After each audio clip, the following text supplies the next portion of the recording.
Hi, I'm Davies. In the early days of learning music, in the early 60s and playing in pubs and clubs or halls or what have you, there wasn't an awful lot of rock music or blues music or music that I used to listen to, but one of the most impressive bands I saw was the Rolling Stones. And they used to play in the club, Studio 51, and it was off Leicester Square. So I was like 15. I couldn't get into any of the clubs, so they used to let me in the back door.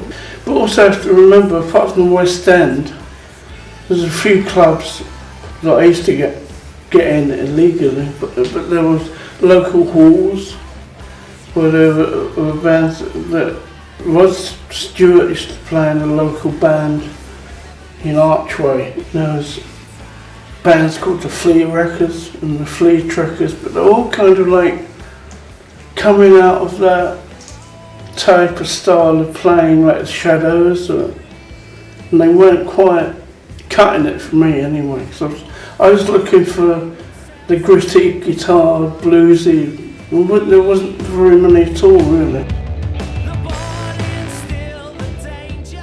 I listened to everything in our house. There was everything from Hank Williams, Perry Como, Doris Day, Leadbelly. He was a black blues guy from America, everything. And I used to home in on records that had guitar riffs. Loved riffs. It was great. I love that riff, and that's one of those infectious kinds of bass riff guitar. And the name Bibolo, it's kind of cool. Smiling, take us to the hinge. That's wonderful, I love that. I like that he's got something in his throat, the singer. It's lovely. Character. It reminds me of a mixture of early Kinks, Squeeze, and a bit of Blur sort of mashed in, but you know. I think one of the most important people from my generation, early 60s, late 50s, was one of the biggest influences would have been Chuck Berry. And I think he really kind of wound the whole thing up a notch. He had a great voice, he looked cool, and he used to dance and play, and he had humour, and he had the whole package, everything. My mum bought me a Harmony Meteor for 45 quid on what they call high purchase. It was like put 2 quid down and pay a quid a month for whatever. And that was a guitar that I recorded on when we did all our early recordings. Like even pre-dating You Really Got Me, and the same guitar I used on that. There's me, Ray, and there were 6 elder sisters, and most of them played piano, and they all sang. And you have to remember they were the kind of, in our house growing up, it was more like kind of like a folk thing, how folk music evolved. When on Saturday night or weekends, the family would get together and sing their own party piece or have a few drinks.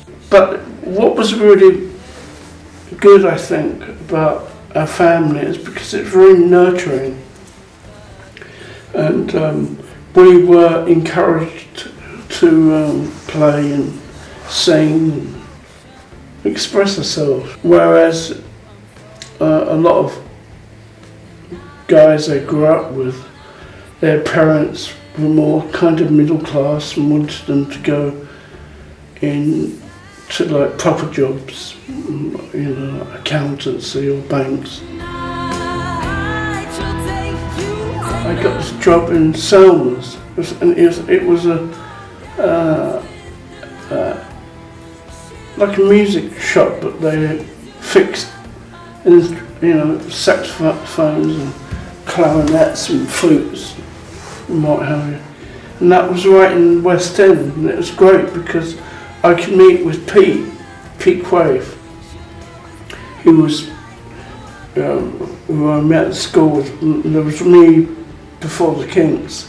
There was me and Pete and Ray with 3 guitars, and we all sort of helped each other learn. And Pete worked near me, near Charing Cross.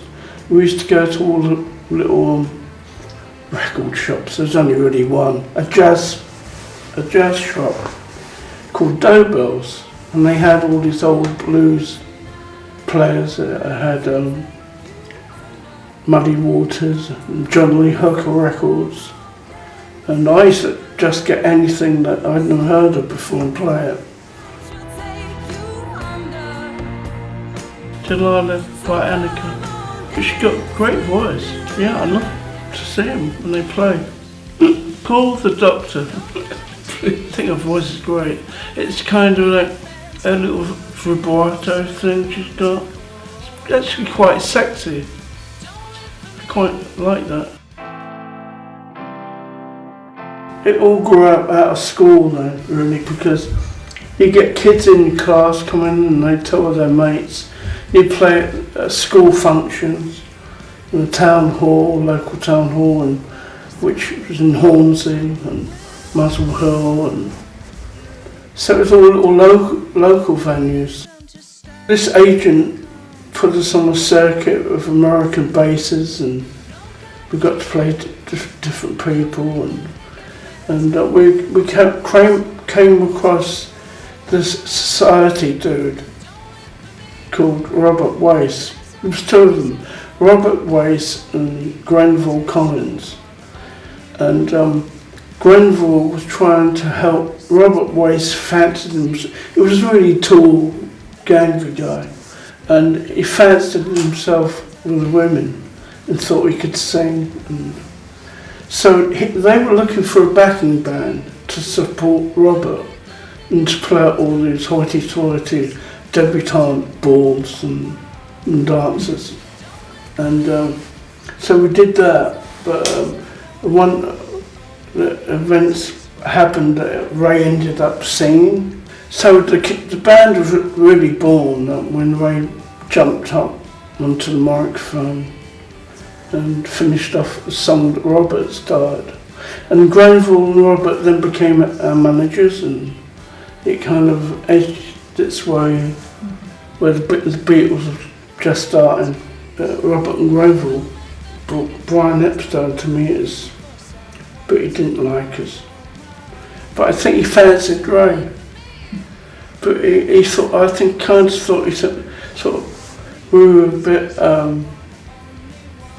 scruffy. You know, you have to remember the Beatles were they had long hair, but it was all very, I mean, we were sort of like scruffy, and I had shoulder length hair. You have to remember, it wasn't just music, it was a fashion thing. The whole thing about the early 60s was fashion. You know, me and Pete would go into old women's sort of hat shops and wear hats. And then a week or a month later it'd be on a fashion magazine, me in the stupid hat. And people thought, wow, you know. You know, I was still a kid. I was like 15 and we had a #1 record. Nobody had ever heard anything like it. You have to remember, before that, it was like an explosion. I was a street kid, you know, we used to go local places to play, and it was all a beer and a snog in the alleyway. And in those days, you know, there were no rules. So We played with some metal bands. Oh, they weren't called metal then, like they were hard rock bands. And they'd be tuning up for hours. But, reefer madness. And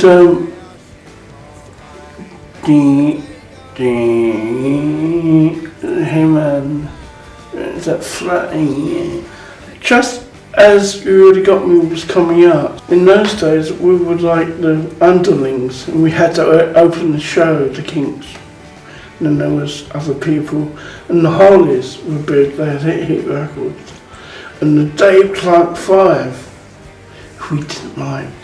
I remember doing 2 shows a night was the worst, because I could get a bit stoned for the early show, but someone started a second show, I was a bit wrecked. So, and one night I was so bad, the second show, they gave me coffee and everything, but I was out with it, and pills and booze, and they had a revolving stage in this place in Handsworth or somewhere in Birmingham. And so the curtain's open, the stage is going round, okay? And as the curtain's open, I get a full flat on my face. All the kids are screaming, I always think it's part of the show, you know. And luckily it went all the way around so they could pick me out when I got round the other side. So it's pretty crazy. Whoever did think of the name The Kinks, I think it might have been one of our managers, but whoever did think of it, it was kind of, we were, you know, all the connotation to what Kinks means, if you look it up in the dictionary or encyclopedia or whatever, it means something a bit twisted, a bit odd, quirky, you know, stuff like that. And we were. The thing between me and Ray, I think it was just the fact that, you know, you're living in the same space almost. You know, on the road and off it, and you don't sit in a car and you start to get really pissed off with each other. I think you have to be an eternal optimist to survive in this business, because it's very cruel. It can be glamorous, but it can be horrible, really horrible, you know. You're waking up 4 o'clock in the morning in some strange hotel in Cleveland and make you feel like shit and you want to go home. And, you know, Holiday Inns in the 70s were awful. That smell. Well, it was in the front room, you know, your mum's house. It's sort of, you know, it was like, we had no recording equipment or stuff, we just played in the front room. Luckily, my sister Peg's husband, Mike, lived in Muswell Hill, but it was Mike who was a big help, support and giving us all this. So, and he had knowledge of recording and tape recorders. And they had a thing called sound on sound. They didn't have multi-track. I mean, it sounds like 1,000 years ago talking about it. But then, like, a 2-track tape recorder was really a big deal. I just heard Gentleman Starkey. It's really, really good. And if they're looking for a producer, they shouldn't bother. I think it sounds great as it is. Bands like this don't need too much production, I don't think. It sounds like they know what they're doing anyway. I like the guy's voice. I think it's very, it's got a kind of dreamlike quality. It's very, quite unique. And I thought the guitars sounded crisp and edgy and nice. That was great, the song's good. Yeah, I want it. I like all the networking thing, and I like all this Facebook and all that stuff. But obviously it's great for promoting, but I think it's a bit silly, a lot of it. Someone in Adelaide saying they got up and they put 2 pairs of socks on. I forgot to wipe my ass. Retweet! Yeah, I've got my album coming out in February and I'm very excited about it. And the mixes are sounding really cool. They called it the X Factor for a reason. You know, it should be banned. I have to be really honest. I find it awful. I really do not like it. I think the whole process is totally, not evil, that's too big a word, but it's kind of some demonic thing behind it. It's like, you know, I really do not like what it's doing to the natural creative process of people, especially young people. I mean, it's kind of funny sometimes to see an old guy get up there and sing and they will take the piss out of him and tell him to sod off home and they say he's fucking useless. But it's all that judgmental thing, judging somebody's way of self-expressing themselves on media as big as the TV, and the ego and that's involved with some of these judges. I mean, it's not healthy. Self-expression is something that comes from your soul or your heart. Not, maybe I can be famous, so I better sing like Whitney Houston, because I know that judge likes. I forgot you. When I was a kid, it was be a fireman or footballer, or I want to play guitar. But it's probably, you know, I want to be famous. You know, but hang on, at what?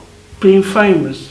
Why we're indoctrinating people to want to be famous? It's not to do with fame or wealth or greed or getting a big car and look at me, how great I look, and you know, it's to do with the heart, soul. The music business, I've never liked. I've never enjoyed being in the music business, except obviously it's got great benefits. If you're up there and you're making money, you feel great. But I think the good and the bad thing about what's happened with the Kinks is that it's like we've always been brought back down to earth. We've had great success, and then bugger all. It's like, what are we going to do? Oh, it's a flop and people don't like us, and you know, and then luckily it's come up again in the field, big shot again. It's corporatised and it's money, and you can't do anything. You can't, you know, there must be a way of nurturing that natural creativity the kids have, like small kids, in a good way, rather than with waving a dollar bill in front of them. But saying that, I've got great optimism about the human spirit, the creative. I think creativity is going to explode. It's really going to help us move forward in the future, not just with music, with everything. I think that's a big thing that I would say to young aspiring guitar players or writers or bands, because it's always best, even if you fuck up terribly, it's always best to do what feels right for you, because when other people start getting involved and they say, oh, why don't you do it this way and do it that way, and it's best to always just go with your gut feeling about music, whatever it is you play.